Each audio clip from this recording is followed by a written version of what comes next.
چرا سه تا؟ سه تا؟ به جان خودت میخواست چهارمیه میگیره سید اومد خوزستان بود اونم بود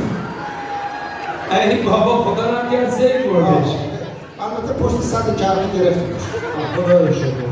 ولی آقا کرد من میگم حرفشو گوش ندید اون گفته برای میخواسته مجردی شاد زندگی کنه من میگم من اینجوری نیست انگیزش دارم انگیزش داری خدا رو شکر خب دعوت کنیم از آقای مهندس علیپور